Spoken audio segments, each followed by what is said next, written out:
Mantan model cantik pecinta lingkungan Nadine Chandrawinata kini memiliki semangat baru di dalam hidupnya. Nadine yang telah lama aktif dalam berbagai kegiatan pelestarian laut mendapat kesempatan untuk datang ke kapal Ocean Explorer. Ia mengaku terkesima dengan keindahan dan kekayaan laut yang luar biasa. Selain itu, dirinya juga terinspirasi oleh apa yang dilihatnya di Ocean Explorer dan meyakini bahwa masih banyak hal yang perlu dilestarikan di laut. Istri dari pesinetron Dimas Anggara itu berharap pengalamannya di Ocean Explorer dapat menginspirasi orang lain untuk lebih peduli dengan kelestarian laut.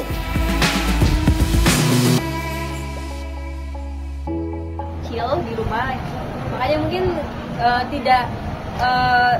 tidak sering berpergian keluar, tapi bukan berarti aku tidak pergi dan tidak bersosial dengan teman-temanku tetap, tapi ada batasnya. Mungkin tidak terlalu malam pulangnya karena memang anakku dua-duanya kalau malam itu pasti selalu tidur bersama-sama gitu. Dan tetap bekerja dari rumah, tetap fokus di lingkungan karena aku punya Sea Soldier NGO yang mana juga udah di 15 kota dan itu bisa dipantau dari rumah. Tidak semua event aku datang, seperti bersih-bersih pantai, mangrove, atau bersihkan warungku, gitu, pemilahan sampah. Karena memang tiap regional di Sea Soldier kita sudah ada yang mengelit itu atau menjaga program-programnya. Dan ya, tetap masuknya di dunia entertain, tapi mungkin dipilih yang disesuaikan dengan kondisi dan keadaan saat ini.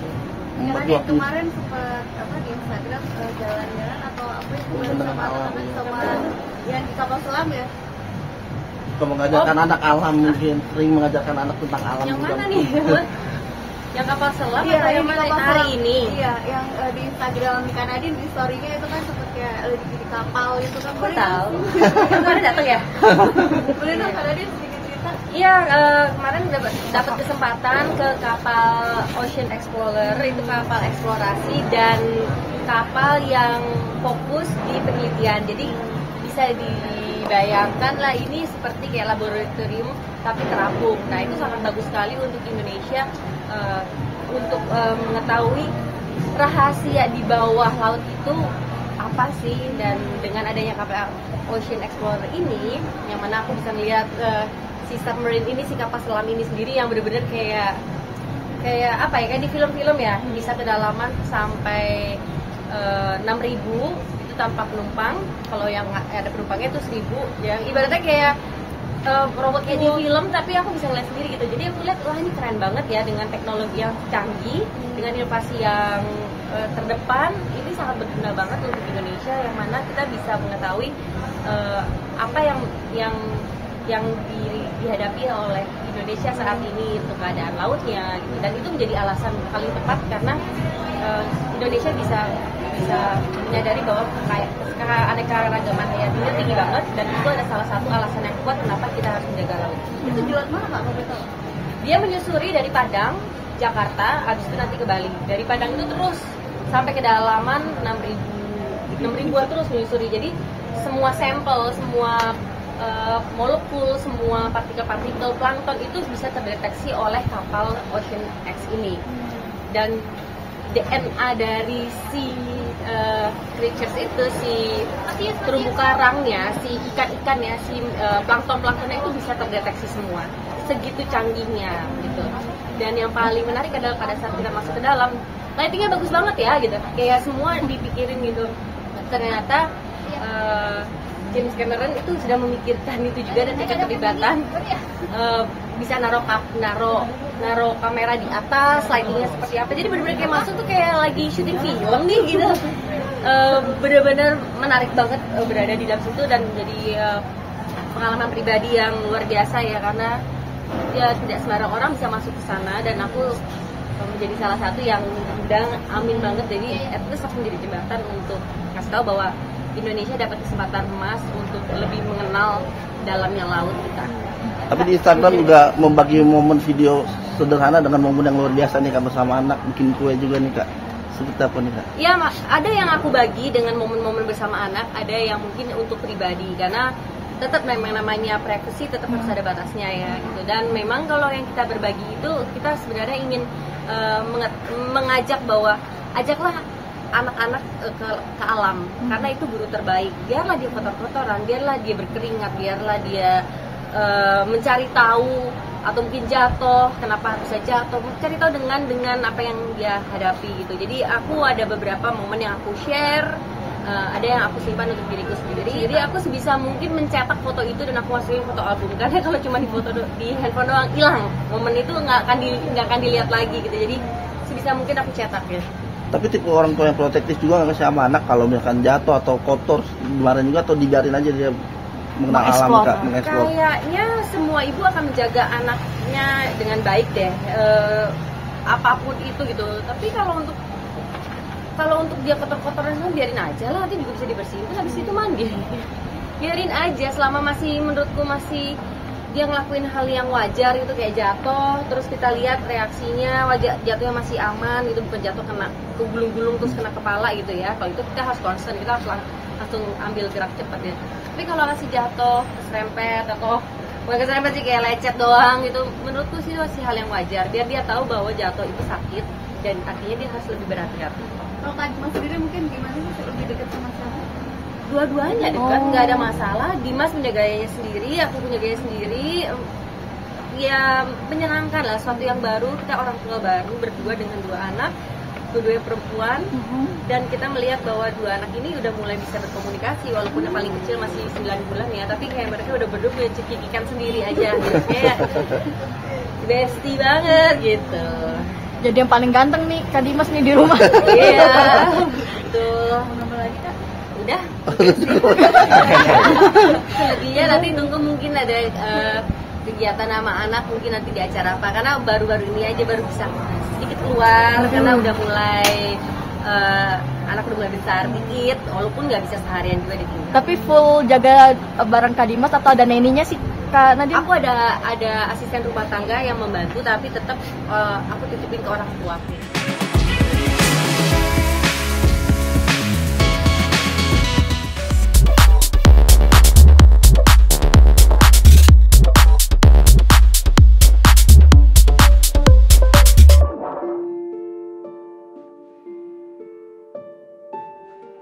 Kabar kurang menyenangkan datang dari aktor pria berdarah Aceh, Teuku Wisnu.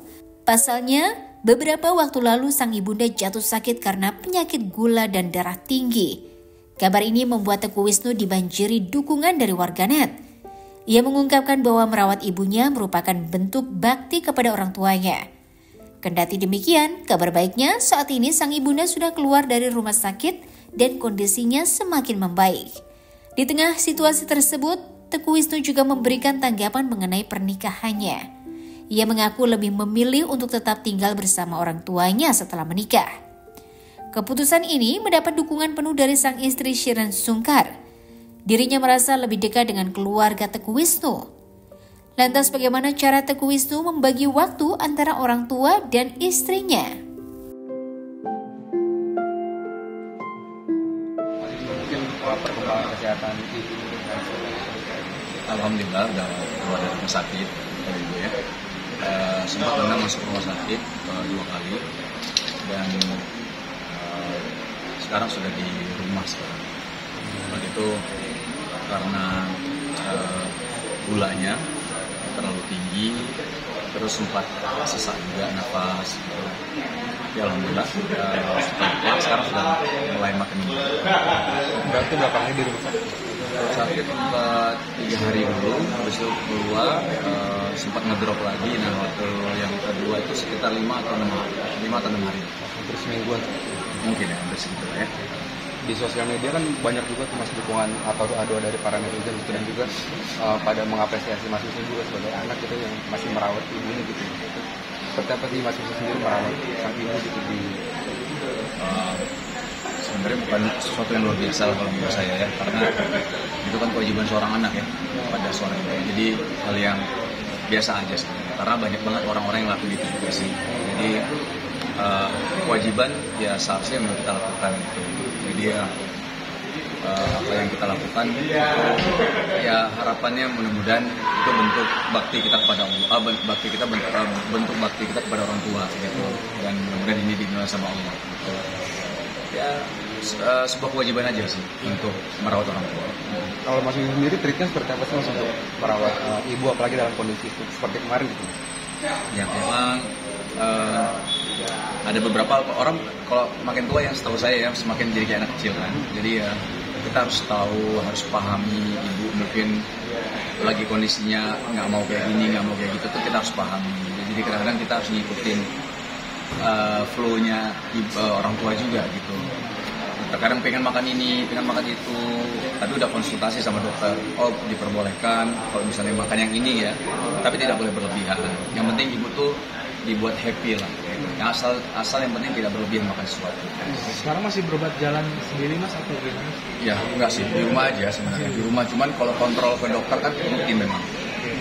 Sebulan sekali atau dua. Sendiri atau gimana? Dari dulu sih memang dari sama saya. Semenjak saya nikah kan ibu sama saya tinggal.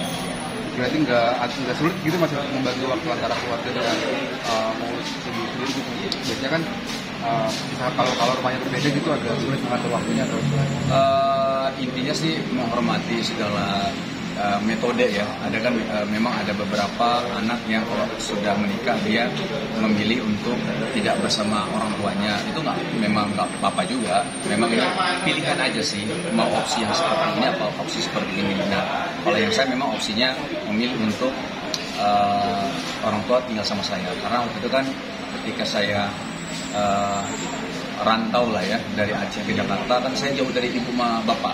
Ketika kan bapak kan masih kerja. Nah, saya mau lah, maksudnya ketika udah bapak ada pensiun, ya saya ingin berbakti lah sama orang tua. Jadi makanya saya minta izin sama ibu bapak saya, tinggallah sama sama saya maksudnya gitu ya. Dan ibu sih nggak mau sebenarnya, maksudnya nggak mau karena ibu nggak mau nanti karena kan udah punya keluarga harus keluarga kamu gitu ya. Cuman saya ya minta tolong sama ibu, tolonglah tinggal sama saya. Maksudnya dulu kan kita nggak bareng-bareng karena ya bapak kerja gitu. Sekarang saya bapak udah pensiun, saya pengen tinggal bareng. Karena kan ibu juga kondisinya kan udah cukup lama kan stroke dari SMA sampai SMA soalnya lumpuh kan sebelah kanannya. Jadi saya maksudnya pengen dekat juga lah sama ibu. Nah itu merawat ya gampang gitu. Ya insya Allah. Tapi istri tahu umur berapa sih? Hampir 68 ya. Sangat mendukung malah ya. Dan memang alhamdulillah istri kalau apa-apa malah cerita sama ibu saya, sama bapak saya deket banget malah. Kadang-kadang kalau kadang-kadang jalan sama bapak saya, kadang-kadang Shiren gitu. Pergi kemana kalau saya lagi di kantor, pergi sama bapak saya gitu ditemenin. Malah pernah waktu itu keluar negeri bawa anak-anak, nah istri bawa papa saya ikut gitu loh, karena saya waktu itu nggak ikut keluar negeri. Jadi poinnya malah Shiren dekat banget sama mertuanya, maksudnya orang tua saya. Jadi akan membagi waktu sekarang begitu ibu sakit lebih membagi waktu antara Shiren dengan Mas sendiri kan atau enggak lah, di satu rumah sih enak kan kita cuma tinggal ke kamar-kamar aja kan. Gini kadang-kadang kita ngobrol satu di kamar ibu bareng-bareng, Shiren masuk kamar ibu, ya masuk rumah ke kamar ibu saya masuk, kita ngobrol. Malah lebih enak kan, membagi waktu enak. Masih kayak misalnya pulang kantor, Shiren juga pulang kerja, ya kita bareng-bareng ngobrol atau makan bareng, kan lebih mudah sih. Mengaturnya itu lebih mudah. Karena satu rumah itu ya. Satu rumah betul. Tapi intinya saya juga ada juga teman-teman kan yang beda rumah yang masalah juga gitu ya. Yang mungkin poinnya kalau dikasih tahu oleh guru-guru kita ya, Ustaz, itu sediakanlah waktu untuk orang tua kita. Bagaimanapun juga kan ya karena mungkin saya udah punya anak ya, jadi kadang-kadang memang ada perasaan pengen sama anak gitu. Jadi mungkin perasaan orang tua kita kan, pengen sama anaknya walaupun udah sibuk anaknya gitu kan. Ya ada perasaan-perasaan itu. Ya sih, memang saya kadang-kadang suka debat sama ibu tuh, ya maksudnya debat dengan arah yang baik ya. Soal makanan memang. Jadi janganlah makan itu mah gitu. Ya mama makan apa gitu, kayak gitu lah. Ya itu kayaknya udah banyak ya anak sama orang tua gitu ya untuk melarang makan yang tidak boleh berlebihan segala macam. Cuman ya memang kita jadinya sekarang saya harus tarik ulur tuh. Kadang-kadang mah coba kita cari makan yang lain mah, ya yang inilah gitu kan. Atau memang boleh ya Maya, tapi dikit aja gitu. Kadang-kadang kelebihan. Contohnya Ya. kalau misalkan Ya durian misalnya, makan durian kan orang tua kan, apalagi kalau misalnya ibu saya kan kayak gitu ya. Jadi durian itu kan nggak boleh berlebihan, boleh tapi tidak berlebihan. Nah kalau bisa kita nggak batasi itu bisa dia makan banyak tuh. Saya kalau kasih ibu tuh langsung udah cukup segini aja, jangan dimakan. Tapi kita kalau bisa jangan makan depan ibu kita juga. Kasian ya, ngiler kan maksudnya ngeliat anak jadi pengen gitu. Jadi ya mama ini ya, nah udah kita makan di luar. Walaupun baunya kecium juga kan durian kan. Berarti lebih sakit apa mas tadi secara Enggak, gula aja ya. Terus karena dia darah tinggi juga, diabetes juga gitu ya. Udah ini lah banyak. Cuman ya harus dijaga semuanya. Kan sekarang udah insulin juga nih, suntik insulin. Jadi tiap makan siang sama malam harus suntik insulin. Awal-awal saya suntik karena bapak nggak berani, karena bapak itu nggak berani karena mata kan, maksudnya udah kurang pandangan, penglihatannya itu agak kurang. Nah, sekarang kita udah ada orang yang berani lah, maksudnya kalau misalnya saya pergi itu udah berani untuk.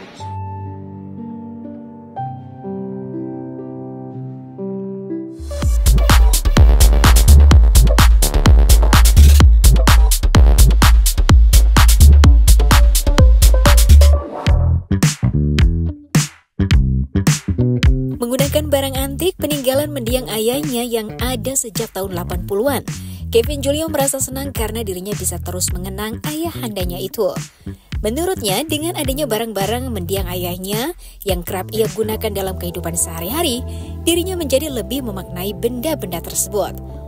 Walaupun barang peninggalannya sudah begitu tua dan unik, Kevin begitu percaya diri ketika ia mengenakannya.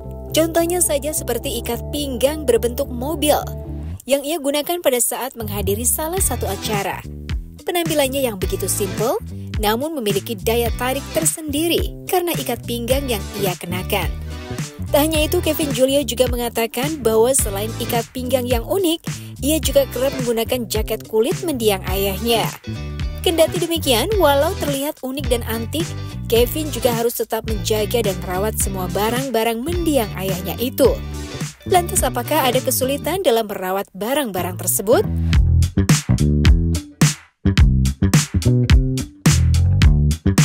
Lancar dari seriesnya mudah-mudahan bisa ditonton banyak masyarakat. Nah ini kesulitan nggak sih kalau mulai dengan kan aman so far.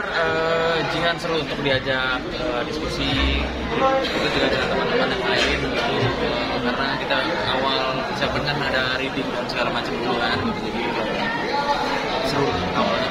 Kak Kevin, outfit hari ini untuk presscon sendiri apa nih yang kamu pakai sendiri dari atasan sampai bawahan nih Kak? Boleh diintip sedikit? Gimana? Lucu banget nih Kak, sampai gespernya aja gambar mobil nih. Seperti apa sih emang kamu koleksi barang-barang antik apa gimana nih Kak Kevin? Enggak, ini gue kemarin sebenarnya ada salah satu dari brand luar gitu, terus tadi gue bingung kalau terlalu formal, lagi nggak ada celana formal, jadi gue pakai celana gitu ya. Ini bakal punya. Ini lucu banget. Almarhum bokap. Ada filosofinya nggak sih Kak sampai akhirnya ada logo mobil sendiri nih, lucu dan menarik nih. Cuma punya peninggalan bokap aja udah lama. Emang bokap sendiri koleksi Kak? Nggak koleksi sih, lebih ya ada beberapa dia punya tapi nggak yang koleksi kemarin. Menjadi penyemangat Kak Kevin nggak sih mungkin dari lagi-lagi kerja pakai barang-barang dari bokap sendiri nih? Ada filosofinya sendiri nggak sih Kak?